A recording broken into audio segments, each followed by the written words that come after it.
बिस्मिल्लाहिर्रहमानिर्रहीम, अस्सलाम वालेकुम। जियो न्यूज़ पर आप देख रहे हैं आपस की बात और मैं हूं मुनीब फारूक। तलखी, तुंदो तेज बयानात ये पाकिस्तान की सियासत का महवर बन गए हैं। शायद इलेक्शन ईयर है, कहने को तो इलेक्शन ईयर है लेकिन पता नहीं इलेक्शंस होते हैं नहीं होते। माजरत के साथ ये बात मैं इसलिए कर रहा हूं कि मुतजाद बयानात आपको सुनने को मिलते हैं। सिर्फ एक पार्टी यानी पाकिस्तान तहरीक-ए-इंसाफ ऐसी है जो कि चाह रही है इंतखाबात हो, पहले भी कह चुकी है कि इंतखाबात हो, लेकिन पाकिस्तान मुस्लिम लीग नून हुक्मरान जमात है, लेकिन उस जमात के अंदर से भी मुतजाद आवाज़ें निकलती हैं। यानी वफाकी वज़ीर कानून जनाब आज़म नज़ीर तारड़ साहब फरमाते हैं कि हालात ऐसे हैं, गुंजाइश है, आर्टिकल 254 का हवाला भी देते हैं और कहते हैं कि डिले हो सकता है।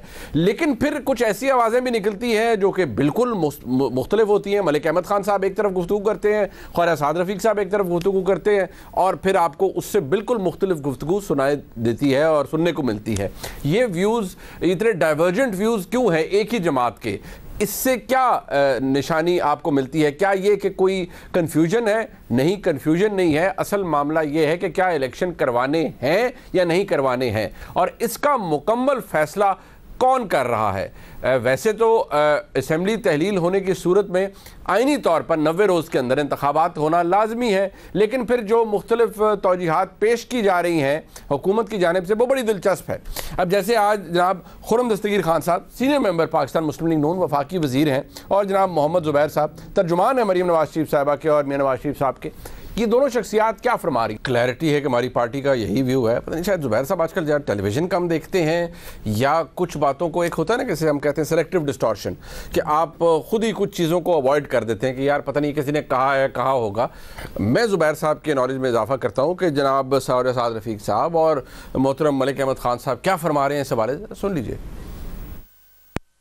अब ये जो है इलेक्शंस का कि 90 दिन के अंदर आइन में लिखा है कि 90 दिन के अंदर इंतखाबात होने चाहिए, लेकिन अगर 90 दिन में इंतखाबात नहीं होते तो फिर आइन में नहीं लिखा कि क्या होगा। ये बात इनको भी पता, दे नो इट। ये इन्होंने अपनी हुकूमतें तोड़ दी हैं और मेरी हुकूमत अभी कायम है, तो मैं कहता हूं कि कैसी ये मुल्क के अंदर क्या सारा साल इलेक्शन तमाशा लगा रही है इलेक्शन का। ये जो इंतखाबात, सूबाई असम्बलियों के इंतखाबात की बात है, मुल्क में इंतखाबात एक साथ होने चाहिए, अदरवाइज कियोस क्रिएट होगा, एक नया बहरान पैदा होगा। पाकिस्तान बहरानों का मुतम्मिल नहीं हो सकता। मुल्क में एक वक्त में इंतखाबात होने चाहिए, लेकिन इस मुल्क में पहले भी मुख्तलिफ मौके पर इंतखाबात जो है वो इल्तवा हुआ उसका। अपने मेहमानों के पास ये तमाम मामलात लेके चलते हैं। मामलात और भी हैं, यानी पाकिस्तान तहरीक-ए-इंसाफ की उनकी जो ख्वाहिश या उनकी जो चाह है इस वक्त कि किसी न किसी तरह मामलात दुरुस्त हो जाएं और इस्टेब्लिशमेंट से भी दुरुस्त हो जाएं।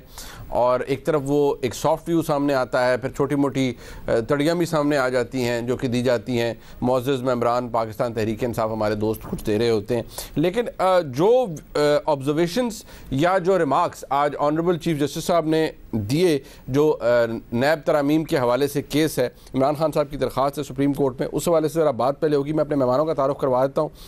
हमारे साथ मौजूद हैं जनाब रऊफ़ क्लासा साहब, मुल्क के मुमताज़ सहाफ़ी हैं, हमारे सीनियर हैं, बड़े भाई हैं। बहुत शुक्रिया रऊफ़ क्लासा साहब आपका। जनाब आदिल शाहज़ेब साहब हमारे साथ मौजूद हैं, सीनियर सहाफ़ी हैं, अपना प्रोग्राम करते हैं डॉन न्यूज़ पर, आपका बहुत शुक्रिया। सरबराह पिल्डेट जनाब अहमद बिलाल महबूब साहब हमारे साथ मौजूद हैं, क्वालिटी ऑफ डेमोक्रेसी को एवेल्यूएट करते हैं। लेकिन मैं ये ज़रूर जानता हूँ कि आजकल जो जमहूरियत है या पिछले कुछ सालों के अंदर जो रही है उससे कोई इतनी ना मुतमईन या पुरुमीद अहमद बिलाल महबूब साहब हैं, ना ही पाकिस्तान के आम शहरी हैं। बहरहाल इंतखाबात के हवाले से भी उनका एक व्यू सामने आता है। आपका भी बहुत शुक्रिया सर। इस वक्त मैं पहले ज़रा गुफ्तगू कर लूँ, हमें अता तारड़ साहब ने ज्वाइन किया है, सीनियर मेंबर हैं पाकिस्तान मुस्लिम लीग नून, डिप्टी सेक्रेटरी जनरल हैं और मुआविन खुसूसी हैं वज़ीर आज़म पाकिस्तान के। तारड़ साहब बहुत शुक्रिया आपका, आपने ज्वाइन किया। मैं ज़रा पहले तो आपकी तवज्जो दिलाना चाहूँगा जो आज चीफ जस्टिस साहब ने फरमाया, कुछ बातें जो कि उन्होंने आज फरमाई हैं, ऑब्जर्वेशन है यकीनी तौर पर। उन्होंने कहा कि पार्लियामेंट को दानिस्ता तौर पर नामुकम्मल रखा गया है, नैब जैसी कानून साजी मुतनाज़ा हो रही है। ये रिमार्क्स हैं ऑनरेबल चीफ जस्टिस साहब के। और फिर उन्होंने इमरान खान साहब के हवाले से बताया, उन्होंने ये फरमाया है, उनके ऑब्जर्वेशन है कि इमरान खान साहब कोई आम शख्सियत नहीं है और उन्होंने तो ये भी इंदिया दिया है कि हम इमरान खान साहब को भी शायद वो बुला सकते हैं इस हवाले से। एक वो व्यू है या एक वो ऑब्जर्वेशन है जिसका ताल्लुक इमरान खान साहब से है, लेकिन एक मामला खालिस्तन वो है जिसका ताल्लुक आपसे है, जो सरप्राइजेज आपने पाकिस्तान तहरीक-ए-इंसाफ को दिए हैं। तो क्या आज थोड़ी सी महसूस हो रही है आपको कि ज़रा कुछ ये जो सियासी मामलात हैं या कानूनी मामलात थे, इनको सियासी एक्सपीडियंस के लिए आपने भी इस्तेमाल किया, जनाब स्पीकर कौमी असम्बली ने भी इस्तेमाल किया और सरप्राइजेस दिए। एक तरफ तो वो फैसला मुअत्तल हुआ है, आज वो पार्लियामान में वापस जाना चाहते हैं, आप वहाँ पर भी उन्हें घुसने नहीं देते, तो किसी न किसी जगह बैठ के बात तो करनी पड़ेगी तारड़ साहब। बात ये है, हमने बात से कब इनकार किया? मिसाके मईशत की बात की तो हमें दीवार के साथ लगाया गया, कहा गया नहीं बात करते। कश्मीर की बात आई, कमेटी में खान साहब बाहर उठ के चले गए। तो देखिए, हम तो हमेशा बात करने के कायल रहे हैं, जमहूरियत में बात होनी चाहिए, दरवाजे खुले होने चाहिए और पॉलिटिकल डायलॉग इज नेसेसरी इस मुल्क में जमहूरियत के इस्तेहकाम के लिए। और देखें, अगर एक जमात जो है वो सिरे से बात ही नहीं करना चाहती, वो सबको गद्दार समझती है या चोर डाकू समझती है और वो ये समझती है कि इनसे बात नहीं हो सकती, तो अब अपने मतलब को वो इवन APC जो दहशतगर्दी के ऊपर है, नेशनल एक्शन प्लान के हवाले से है, उस पे भी वो बहानाबाजी कर रहे हैं कि जी हमें प्रॉपर फॉर्मल इन्विटेशन दिया जाए। तो देखें, बातचीत इस माहौल में कैसे होगी, और हम इस पे फॉर्मल इन्विटेशन भी देने को तैयार हैं, मगर बात ये है कि इन लोगों ने सिस्टम के साथ खेला है। इवन पार्लियामेंट का जो तमाशा लगाया कि आपने बाई इलेक्शन खुद लड़े, आप वापस आए, आपने दोबारा रिजाइन दिया, क्या ये सिस्टम को चीट करना नहीं है? क्या सिस्टम इस बात की इजाजत देता है कि आप स्टेट का एक्सपेंस भी करवाएं, लोगों का पैसा टाइम वेस्ट भी करें और वापस पार्लियामेंट में आके रिजाइन करके दोबारा बाई इलेक्शन करवा दें? तो देखें, जो इन्होंने किया इसका हल एक ही था कि इनको कहा जाता कि जी खुदा हाफिज, जाके खुद बाई इलेक्शन लड़ दें, हम आपके इस्तीफे मंजूर कर रहे हैं। और ये पहली दफा नहीं। तारड़ साहब, आपने सर तारड़ साहब, गुजारिश है ना, आप उन्हें बुलाते रहे पहले के पार्लियामान में आए, उन्होंने पंजाब और खैबर पख्तूनख्वा की असेंबली तहलील की, उसके जवाब में आपने उनके इस्तीफे with one stroke of pen, speaker साहब एकदम ही मुतमईन हो गए उनके इस्तीफों से और वो इस्तीफे आपने कबूल करवा लिए, 2 ट्रांचेस में वो कबूल करवा लिए। एक अब ये है कि जो लाहौर हाई कोर्ट ने वो फैसला मुअत्तल किया है, आपने भी सियासी एक्सपीडियंस की, आपने कहा वो सिस्टम के साथ खेलते रहे, लेकिन उन्होंने एक एक्सरसाइज की, ठीक है, अपनी तरफ से सियासी बहरान पैदा किया, लेकिन आपने उसका जवाब उनके इस्तीफे इस तरह मंजूर करके किया, तो बात करने के लिए अब आप भी राजी नहीं है। Let's admit that. नहीं, देखें, अगर पाकिस्तान के वफाद की बात होगी, पाकिस्तान की सालगिरत की बात होगी, तो उससे बिल्कुल बात हो सकती है। जैसे दहशतगर्दी की नई लहर है, उससे बात होनी चाहिए और होगी। मगर ये जो सिस्टम को चीट करने वाली बात है ना, कि आपने पहले असेंबली तोड़ दी और आपने कहा जी बैरूनी साजिश हुई है, ये एक इंटरनेशनल कंस्पिरेसी है, फिर उसके बाद अपनी ही असेंबलियां तोड़ी 186 अरकान पूरे करके, तो आप पार्लियामेंट में वापस आके क्या करना चाहते हैं? 2014 में भी मुनीर साहब यही हुआ था, धरनों के दौरान आके इस्तीफे दिए गए, टीए जा रहे थे, सैलरी ली जा रही, शुक्र है शायद नहीं ले रहे, बट सरकारी वसाइल पर काबिज हैं। तो ये इस तरह नहीं होता कि आप एक पल में कहें कि जी इस्तीफे देंगे, अगले पल में कहें हम वापस आ रहे हैं, और बार बार सिस्टम के साथ आप खिलवाड़ शुरू कर दें। तो ये कोई मुनासिब बात नहीं है। और अगर बात होनी है तो देखिए, उस पे जो आपने भी क्लिप्स भी चलाए, क्या ये मुमकिन है कि नेशनल फाइनेंस कमीशन अवार्ड के इश्यूज हैं, कि सेंसस के इश्यूज हैं, फिर आर्टिकल 224 है जो कहता है कि आइन की कोई भी शेख इनवैलिड नहीं होगी इस वजह से कि वो एक स्टिपुलेटेड टाइम के अंदर नहीं हुई, फिर हल्का बंदियों के इश्यूज हैं, फिर फाइनेंशियल और एडमिनिस्ट्रेटिव इश्यूज हैं। तो ये इनकी मनमानी पे और इनकी मनमर्जी पे टाइम से पहले इलेक्शन तो नहीं करवाए जा सकते। इस वक्त जो सूरत हाल है उसके मुताबिक इसका फ्लिप साइड भी है ना, इसका आर्गुमेंट को इसको अगर हम घुमा दें, तारड़ साहब, आप वो भी जानते हैं दुनिया के अंदर जंगी हालात के अंदर भी इंतखाबात हुए हैं, बट सवाल ये है कि आप मामला Islamabad high court bar supreme court में ले गई है, एक मामला लाहौर हाई कोर्ट में चल रहा है। सवाल ये है, अभी आपने कहा हालात हो गए, honourable Lahore high court decline कर चुकी है कि हम बाई इलेक्शंस के अंदर नहीं दे सकते अपने अफसरान, फ़ौज की तरफ से भी आ गया है, वजारत ख़जाना का आपने जिक्र किया, पंजाब की bureaucracy, chief secretary IG already कह चुके हैं। ये अपने तई सब काम कर, जारी बात है, अदलिया को आप नहीं कह रहे, फ़ौज को आप नहीं कह रहे, उन्होंने अपने इंस्टीट्यूशनल डिसीजन दिए हैं, लेकिन वजारत ख़जाना इजाफी फ़ंड नहीं देना चाह रही या जो दरख्वास्त है इलेक्शन कमीशन की उसे एंटरटेन नहीं करना चाह रही, तो उससे तासुर ये मिलता है कि वो काम जो हुकूमत के ज़िम्मे है, कम अज़ कम वफाक के ज़िम्मे कुछ एलोकेशन जो कि इलेक्शन कमीशन को होनी है, उसमें आपकी नीयत खराब है, आप इलेक्शन करवाना नहीं चाहते, लेकिन कल अगर आपको सुप्रीम कोर्ट हुक्म दे देता है और ये तमाम उज़र और तमाम एतराज़ात रद्द कर देता है, इलेक्शन तो आपको शायद करवाने पड़ेंगे फिर तारड़ साहब। नहीं, फिर देखे ना, फिर उस फंड का भी बंदोबस्त करके दें अगर ऐसा करना है। तो वो फंड कहाँ से आएगा? अरबों रुपया सिर्फ इसलिए जाया तो नहीं किया जा सकता ना कि एक शख्स ने कहा है कि क्योंकि मेरी हुकूमत का तख्ता उल्टा गया था, मैं नो कॉन्फ्रेंस के जरिए बाहर आया था, तो मैं सूबाई हुकूमतें भी तोड़ रहा हूँ। तो फिर उसकी अनाज की खातिर इस कौम का अरबों रुपया 2 दफा तो नहीं लगाया जा सकता। इन जो मईशत के अब हालात हैं, और आज अल्लाह का शुक्र है IMF से प्रोग्रेस हुई है, तो आप मुझे बताइए ना कैसे ये अरबों रुपया लगाया जाएगा? नंबर 1। नंबर 2, आइन बहुत चीजों पे खामोश है। आइन इस चीज पे खामोश है कि फेडरल गवर्नमेंट के होते हुए क्या प्रोविंशियल इलेक्शन हो सकते हैं, या फेडरल गवर्नमेंट उस दौरानिए के लिए सस्पेंड होगी, एंड वाइस वर्सा कि अगर 2 सूबाई हुकूमतें आ जाती हैं और कल को नेशनल असेंबली का इलेक्शन होता है, तो क्या उन सूबाई हुकूमतों को मुअत्तल किया जाएगा इलेक्शन के दौरानिए के लिए? फिर हल्का बंदी का मैं थोड़ा बता दूं कि जब सेंसस होता है, जो कि शुरू हो गया है, तो सेंसस के बाद डीलिमिटेशन होती है। क्या ये होगा कि सूबे की सीटों पे पुरानी हल्का बंदी चलेगी और उन्हीं सूबाई सीटों के ऊपर जो नेशनल असेंबली की सीट है उस पर बंदी होगी? NFC अवार्ड में क्योंकि सेंसस में आबादी बढ़ गई होगी सिंध बलोचिस्तान की, उनको ज्यादा शेयर मिलेगा और पंजाब और KP को कम शेयर मिलेगा। अच्छा, मुझे लास्ट बात तारड़ साहब यस और नो में जवाब दे दें। ठीक है, ये उज़र तो आप पहले भी पेश कर चुके हैं।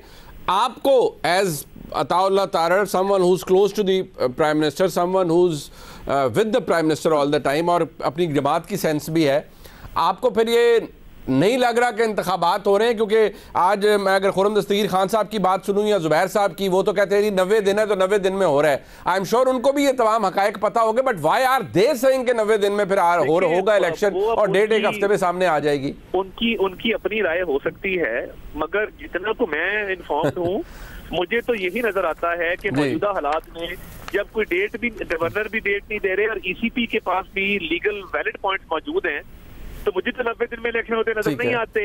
और एक सर्टेन टाइम पीरियड गुजर गया तो उसके बाद फिर ये मुमकिन नहीं होगा, और हालात इसी तरफ जा रहे हैं जो मेरी एक तारड़ साहब ये अताउल्लाह तारड़ की व्यू है या ये पार्टी का व्यू है जो भी आपने दिया है? नहीं, मैं बतौर अताउल्लाह तारड़ के आपको ये व्यू दे रहा हूँ। और देखिए, जो आपने जिक्र किया कि ट्रूप्स के हवाले से, लॉ एंड ऑर्डर के हवाले से, चीफ सेक्रेटरी के हवाले से, फाइनेंस डिपार्टमेंट का मैंने बता दिया, इंटीरियर मिनिस्ट्री का मैं आपको बता सकता हूँ, मेरे पास पोर्टफोलियो है। तो ये तमाम चीजें जब इनका नफी में जवाब आ रहा है तो फिर ये मुमकिन नहीं होगा। ठीक हो गया तारड़ साहब, बहुत शुक्रिया आपका। मैं जरा अपने मेहमानों की तरफ स्टूडियो में आता हूँ। मैं रऊफ नासर साहब, सबसे पहले तो सर मैं आपसे ही शुरू करना चाहूँगा। मैं तारड़ साहब का व्यू इसलिए ले रहा था, उन्होंने कहा मुझे नज़र नहीं आ रहा, और फिर उन्होंने कहा कि मेरा ज़ाती, मैं अपने हैसियत अताउल्लाह तारड़ ये बयान दे रहा हूँ। लेकिन जो रिफ्यूज़ल्स आए हैं, जैसे लाहौर हाई कोर्ट का आया, रिपोर्टेड है, फ़ौज की तरफ से आया कि माजरत की गई है कि जी नहीं दी जा सकती इस वक्त वो फैसिलिटी इलेक्शन ड्यूटी के लिए। वजारत ख़जाना इजाफी फ़ंड नहीं दे पा रही, इलेक्शन कमीशन को हालात नहीं है। पंजाब के चीफ सेक्रेटरी IG ऑलरेडी कह चुके हैं कि जी ये इतनी बड़ी एलोकेशन के लिए नहीं, हालात नहीं है। तो फिर यही समझ लिया जाए कि ये आज के ज़मीनी हकायक क्लासर साहब यही है कि ना पंजाब और खैबर पख्तूनख्वा में 90 दिन में इंतखाब होगा, और पता नहीं अक्टूबर वाला जनरल इंतखाब भी होता है या नहीं। आपको क्या लग रहा है सर? अब आपने बड़ी अच्छी बात की जो पूछा उनसे तारड़ साहब से कि आपका व्यू है या पार्टी का व्यू है।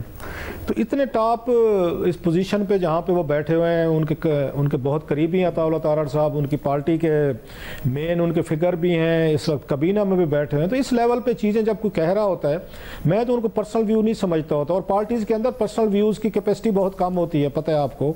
और ये नवाज शरीफ साहब की पार्टी में तो वैसे ना होने के बराबर है, वहाँ पर कोई इन चीज़ों को नहीं बर्दाश्त करता। मैं 2-4 मिसालें तो इनकी भी देख लें, जो आजकल इसाक डार साहब और मिफ्ता इस्माइल साहब की हमने सुन ली, इवन हमने शायद खकान अब्बासी साहब की देख ली, और 2-4 चीज़ें हैं। और पार्टीज़ के अंदर कोई नहीं होता। मुस्तफा खोखर साहब ने थोड़ा सा अपना उन्होंने व्यू दिया था, उन्होंने अगले दिन इस्तीफ़ा ले लिया था, हालांकि कोई इतनी बड़ी बात भी नहीं थी। सो पार्टीज़ के अंदर कोई पर्सनल व्यूज़ नहीं होते, ना इतनी फ्रीडम है, ना जमहूरियत है हम के हाँ जी बहुत अच्छे लोग हैं तो यहाँ पर पर्सनल व्यू को होते। सारे के सारे पार्टी पोजिशन होती है। हाँ, वो एक फेकिंग कर ली जाती है कि जनाब अपने आप को थोड़ी स्पेस देने के लिए फिलर छोड़ देते हैं ताकि लोग डिबेट में आ जाएं, और कल को अगर आपको सूट करता है वो उनके रिएक्शन है पार्टीज के इसका लोगों का या मीडिया का, तो आप ओनरशिप ले लेते, नहीं करता तो वो मेरा पर्सनल व्यू था।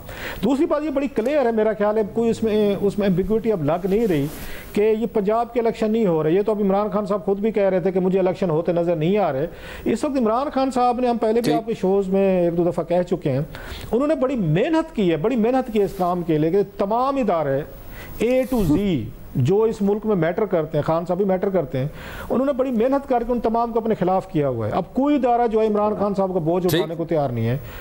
और इसलिए आप देखें इलेक्शन कमिश्नर जो है उनके साथ उनकी इतनी बड़ी लड़ाई चली, गाली गलौज तक हद गई, धमकियों तक गई। एस्टेब्लिशमेंट के साथ जो इतनी बड़ी एक महाभारत लड़ी की है वो आपके सामने है। और इसके अलावा पिछली हो या मौजूदा हो या जो भी लोग हों, पार्लियामेंट हो, अदलिया हो, सो खान साहब को जहाँ से रिलीफ मिल सकते थे, खान साहब को जहाँ से सपोर्ट मिल सकती थी, वो सपोर्ट कहीं से नहीं मिल रही। और ये जो फैसला अब हो रहा है कि पहले मरदमशुमारी होगी, ये इंटरेस्टिंगली ये भी खान साहब के दौर का ये फैसला है कि जब आप अगले इलेक्शन बिल्कुल ऐसे ही है, तो आप उस वक्त पहले मरदमशुमारी कराएंगे। अब खान साहब की जो कैलकुलेशन थी, मतलब इनिशियली तो बहुत सारे लोगों का ख्याल था, हमारा भी था, शायद आपका भी हो, हमारे भाई ये शाहजेब इधर बैठे हैं इनका भी होगा, सबका, आदिल का, कि उनकी कैलकुलेशन यही थी कि पंजाब को तोड़ के वहाँ पे इलेक्शन करवा के, मतलब by the book by the rule चल रहे थे। उनकी कैलकुलेशन ये थी कि 90 दिन में हो जाएंगे और हम यहाँ 3 महीने बाद बैठे होंगे। उनको समझाया भी था, उनकी अपनी पार्टी के लोगों ने, जो भी हुआ खैर इट्स हिस्ट्री। अब खान साहब ने सारा कुछ वो जो अपनी मेहनत से नहीं ले सकी थी अपोजिशन, मतलब वोट ऑफ कॉन्फिडेंस के जरिए नहीं ले सकी, हमजा साहब को नहीं बरकरार रख सकी, अपना नहीं ला सकी, अब दोबारा पंजाब उन्होंने उनको दे दिया है, तो वो पंजाब उनको दोबारा मिलता लग नहीं रहा। अब इसके लिए वो कहें जी गलत हो रहा है, बिल्कुल हो रही है, बिल्कुल गलत हो रहा है, ज्यादती हो रही है, लेकिन ये मुझे लगता नहीं है कि खान साहब के लिए ये पंजाब उनको दोबारा मिलेगा। जो गलती ब्लंडर वो मार बैठे हैं, इसकी रिकवरी जो है ना इसमें से मुश्किल लग रही है मुझे। ठीक है, ठीक। अच्छा, मैं ज़रा चाहूँगा अहमद बिलाल महबूब साहब और आदिल शाहजेब साहब के पास भी यही इशू ज़रा हम डिस्कस करेंगे, क्योंकि इंतखाबात एक अहम इशू है। एक मुख्तसर सा ब्रेक एरिया, हम वापस आते हैं। मैं अहमद बिलाल महबूब साहब और आदिल शाहजेब साहब से ये मामला डिस्कस करना चाहूँगा। इमरान खान साहब के मामला भी हैं, वो भी डिस्कस होंगे। एक ब्रेक के बाद हमारे साथ रहिए।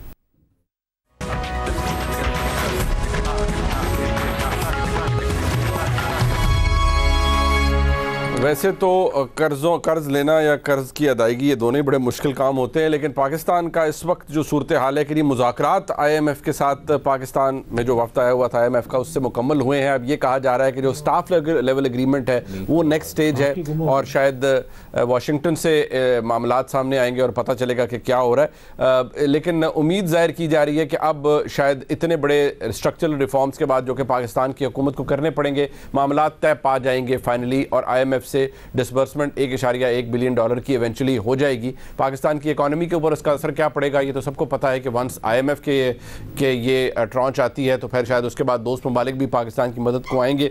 एक डिफ़िकल्ट मामला है। बट मैं ज़रा अपने इशू पे आना चाहूँगा। अहमद बिलाल महबूब साहब, ये अब जो तावीलें पेश की जा रही हैं, ठीक है, अब आज ये कहा जा रहा है और एक व्यू है कि नहीं, अगर ये मामला अदालतों में ही चला गया और ऑनरेबल सुप्रीम कोर्ट के पास लामहदूद इख्तियार है, वो हुक्म सादर फरमा देते हैं कि जी इलेक्शन आपने करवाना है, 90 दिन में करवाइए, लेकिन एक जानिब आपके जो इदारे हैं वो ये कह रहे हैं कि जी हमारे पास कैपेसिटी इस वक्त नहीं है, फंड्स नहीं है, खर्च नहीं है, हम इतने बड़े लेवल पे नहीं जा सकते। फिर कुछ टेक्निकल मामलात हैं जी, कोई जी हल्का बंदियाँ होनी है, सेंसस शुरू हो गया है।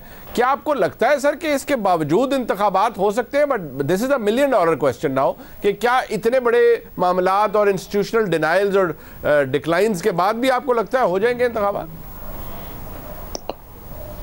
बहुत शुक्रिया मुनीब साहब। देखें, ये तो हो सकता है कि हुकूमत की ख्वाहिश वैसे भी रही हो कि इलेक्शन अभी कुछ अर्सा ना ही हो। देखिए ना, आपको याद है कि सूबाई असम्बली के पंजाब में कम से कम उसको डिसॉल्व कराने से रोकने के लिए बहुत कोशिशें की PMLN ने और दूसरे लोगों ने, उस पार्टी ने मिलकर। तो उनकी ख्वाहिश तो नहीं थी कि ये डिसॉल्व हो और इलेक्शन की नौबत आए। ये अपनी जगह दुरुस्त है कि उनकी ये नीयत नहीं थी, लेकिन कुछ हालात भी ऐसे हो गए हैं कि अब उनकी जो ख्वाहिश है उसकी तकमील होती शायद नज़र आ रही है। कम से कम उसका एक केस उनका स्ट्रांग हो रहा है। एक तो माली मामलात है जिसपे जाहिर है एक्स्ट्रा पैसे खर्च होंगे अगर 2 किस्तों में इलेक्शन होगा। अगर ये इलेक्शन इकट्ठे हों तो कम पैसे खर्च होंगे।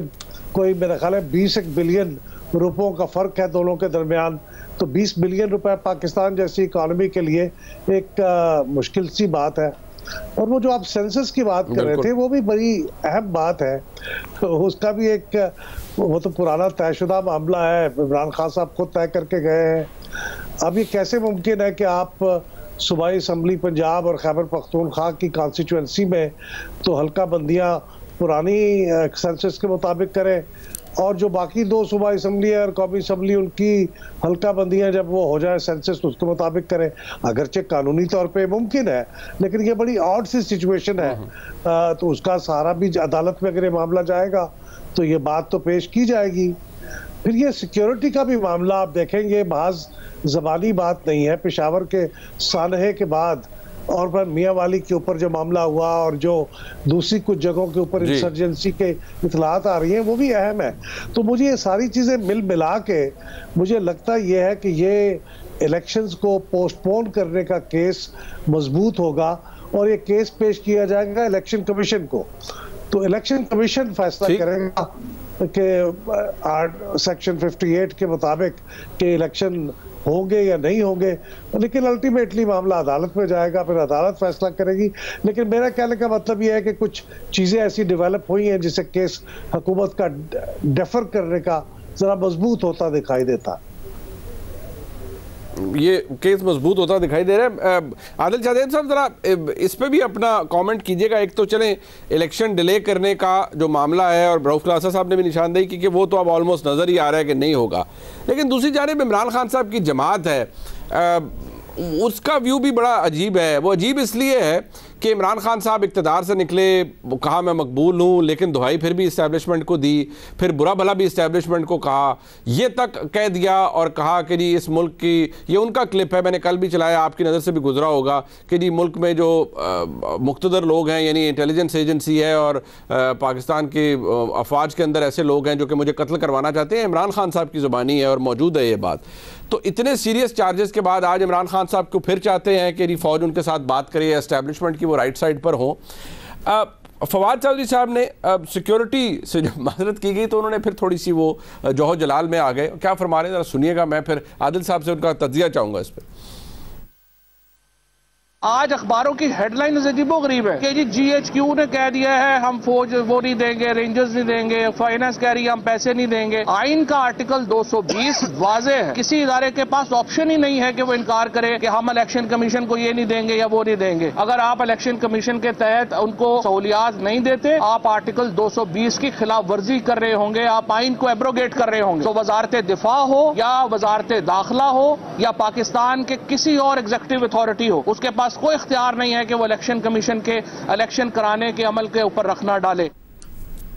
आदिल शाहज़ैन साहब उन्होंने कहा कि ये करेंगे तो आइन के खिलाफ वर्जी होगी, आप आइन को वायलेट करेंगे और फिर उसकी सज़ा भी है, मुतय्यन है, सब कुछ पता है हर एक को कि क्या होगा, तो किसी के पास कोई इख्तियार नहीं है कि वो ना करे। बड़ा क्लियर है आइन इस हवाले से। तो ये फिर लगभग तय है कि जो गुस्सा हमारे दोस्तों में, फवाद चौधरी साहब में और पाकिस्तान तहरीक इंसाफ में आप नज़र आ रहा है कि ये मामला अब इसी तरफ जा रहा है कि इलेक्शन नहीं हो रहे फ़िलहाल। देखिए मुनीब, इस वक्त अगर ग्राउंड रियलिटीज़ को देखा जाए तो इंतखाबात होते नज़र नहीं आ रहे, और जो अहम वफाकी वज़रा हैं वो जब हमारे साथ डिस्कशंस करते हैं तो वो खुलकर इसका इजहार कर रहे हैं कि ना हमारे मफाद में, ना इस वक्त ग्राउंड पर जो अवाम में हमारी पॉपुलैरिटी है उसको अगर देखा जाए, और बाकी फिर इकॉनमी और सिक्योरिटी और ये जो सारी चीज़ें, उसमें हमें इस वक्त सूट नहीं करता कि इंतखाबात में जाएँ। देखिए एक चीज़ तो तय है कि नून लीग ने हुकूमत में आकर एक पॉलिटिकल सुसाइड किया था, और जब नवाज शरीफ साहब से लास्ट मेरी लंदन में मुलाकात हुई थी, उनके बातों से भी वो मुझे महसूस हुआ कि अपने फैसले पर अब नून लीग नादिम है। लेकिन अब डैमेज कंट्रोल कैसे होगा? डैमेज कंट्रोल ऐसे नहीं हो सकता कि आप इस वक्त अगर इंतखाबात में चले जाएं तो हमें पता है कि क्या होना है, पंजाब में क्या होना है, KP में क्या होना है। एक कलसरा साहब ने बात की कि जो एक इनको अगर कोई चीज इस वक्त बचा रही है और बचा सकती है, वो इमरान खान की पॉलिटिक्स और इमरान खान का जो कॉन्डक्ट है वो नून लीग को और बाकी PDM की जमातों को बचा रहा है। एक ब्रेक के बाद वापस आते हैं, हमारे साथ रहिएगा।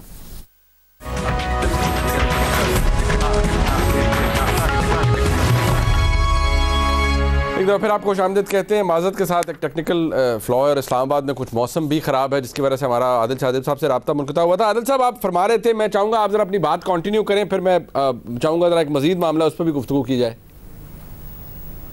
जी मुनीब, देखिए बात यह है ना कि अगर ये सवाल हो कि क्या हुकूमत में शामिल जमातें जो हैं या कोई एक जमात चाहती है कि इलेक्शन डिले हो, मेरे ख्याल में इस वक्त इत्तेहादी हुकूमत में शामिल कोई ऐसी जमात नहीं है जो कि ये नहीं चाहती कि इलेक्शन डिले हो। उसकी वजह यह है कि नून लीग को जितना नुकसान सियासी तौर पर पहुँच चुका है ये तमाम फैसले लेने की वजह से, और कुछ गवर्नेंस के मामला भी हैं, 85 रुकनी आपकी काबीना है, गलत मैसेज आप आवाम को दे रहे हैं, वो नहीं चाहेंगे कि इस वक्त वो इलेक्शन में जाए। पीपल्स पार्टी को जितनी वजारतें इस वक्त मिल चुकी हैं, आइंदा इलेक्शन में पता नहीं मिल पाएंगी नहीं मिल पाएंगी। सिंध की सारी उनकी सीटें थी तो वो भी खुश हैं। फिर मौलाना साहब ने जितना गेन कर लिया है, केपी की पूरी हुकूमत इस वक्त उनकी है, चाहे वो गवर्नर हो, चाहे निगरान वज़रा हो 6-7, या यहाँ उनको जो बड़ी अहम वजारतें मिली हैं, तो वो कहाँ से ये वजारतें उन्हें दोबारा मिलेंगी। एक तो ये बात हुई। दूसरा देखें, एक तो 90 रोज के अंदर बिल्कुल इलेक्शंस होने चाहिए, लेकिन मुनीब हमें एक चीज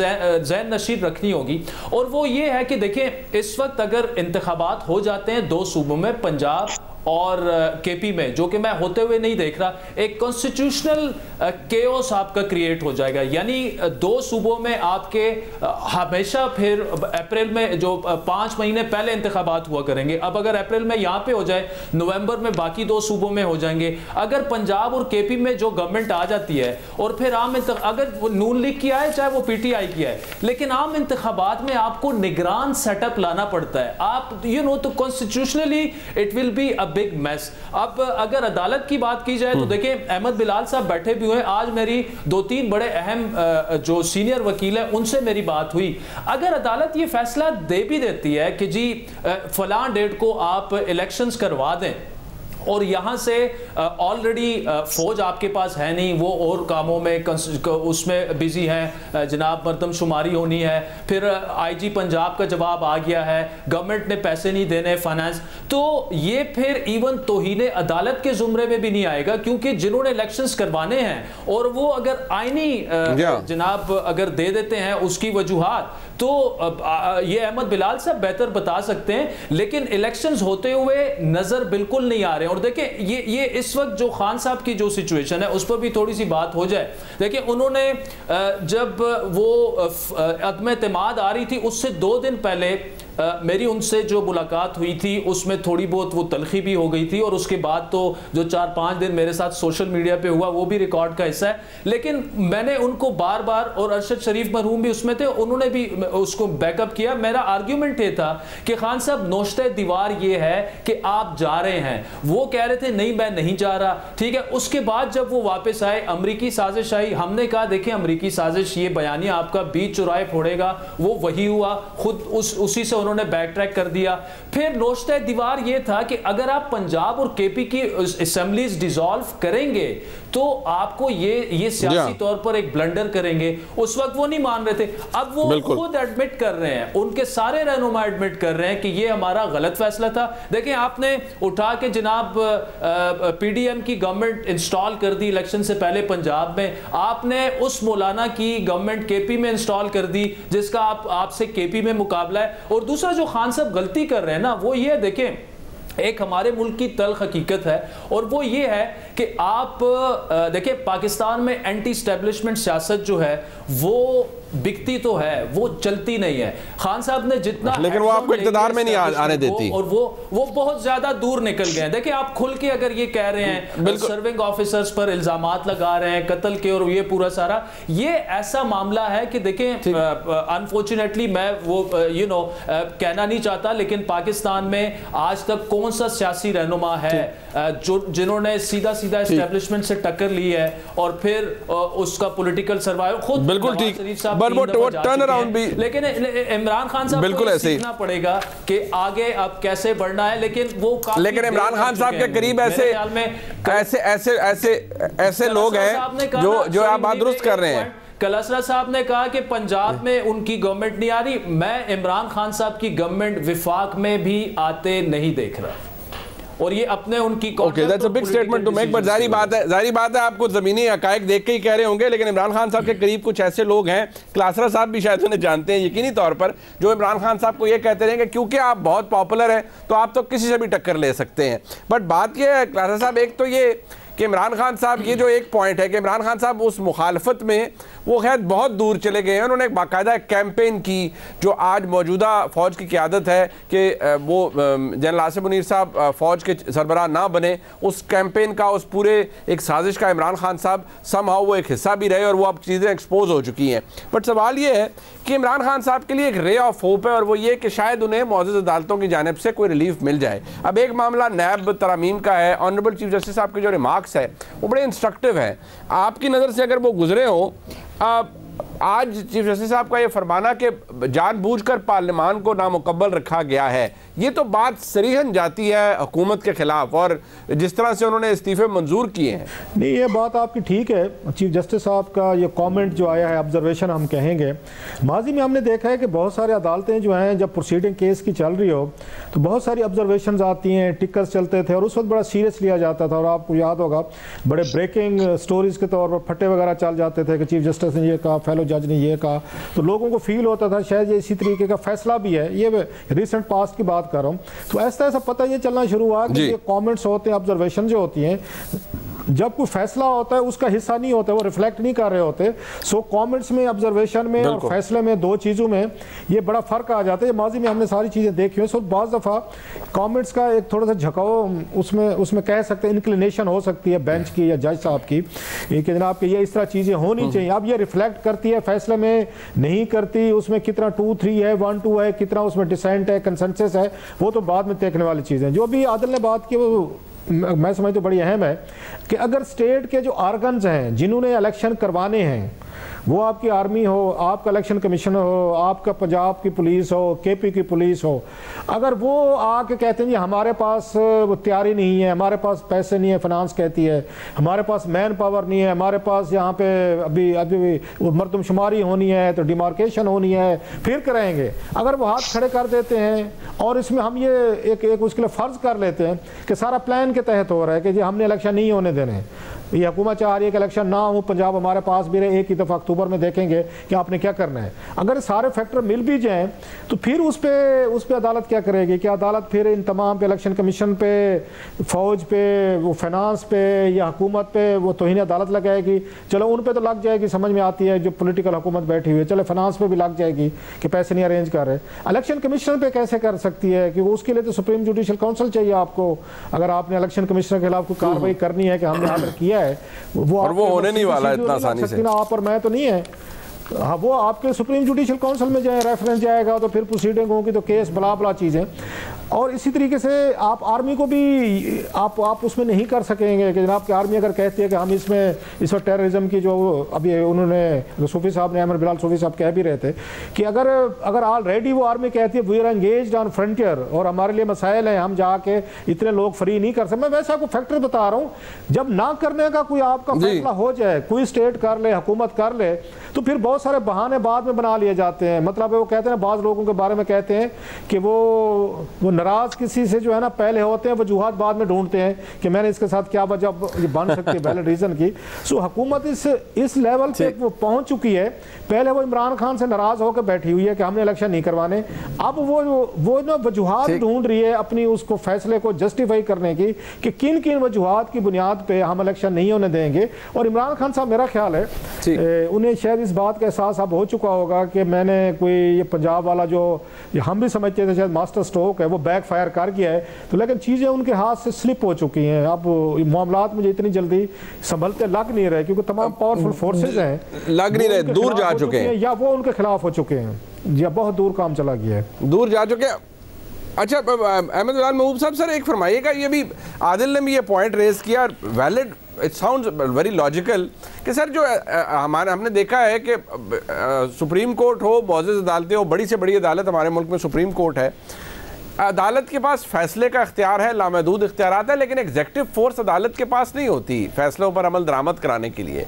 बट सवाल ये है कि क्या हुकूमती इदारे जो कि एग्जेक्टिव के मातहत हैं, वो इदारे अगर अपना एक पूरा केस बना लेते हैं कि नहीं ये वजूहात हैं, हम नहीं करवा सकते इलेक्शन, ये मामलात हैं, तो क्या उसके बावजूद अदालत उन तमाम ऑब्जर्वेशन या उन तमाम तावीलों को मुस्तरद करके हुक्म अगर दे, तो क्या ऐसी सूरत हाल में हो सकता है आपके नज़दीक ये बड़ा मुश्किल फैसला होगा अगर इसको किसी मंतक से देखा जाए तो? मुनीब, इसमें एक बात तो ये है कि इलेक्शन कमीशन का जो पॉइंट ऑफ व्यू होगा वो बड़ा डिसाइसिव होगा, क्योंकि ये एग्जीक्यूटिव अथॉरिटीज तो चले वो कहें कि हुकूमत के इन्फ्लुएंस के मातहत उन्होंने कोई बात कही है या राय दी है, लेकिन इलेक्शन कमीशन जब ये पोजीशन ले लेगा इन तमाम चीज़ों को देखने के बाद कि जी इलेक्शन वाकई नहीं हो सकते, तो फिर अदालत के लिए और भी मुश्किल हो जाएगा उसके बारे में कोई फैसला देना। और अदालतें जब फैसला देती हैं तो आप हम मुझसे बेहतर जानते हैं कि वो इस बात को भी देखती हैं कि ये एनफोर्सेबल है फैसला, क्या ये इस पर अमल दरामद मुमकिन हो पाएगा।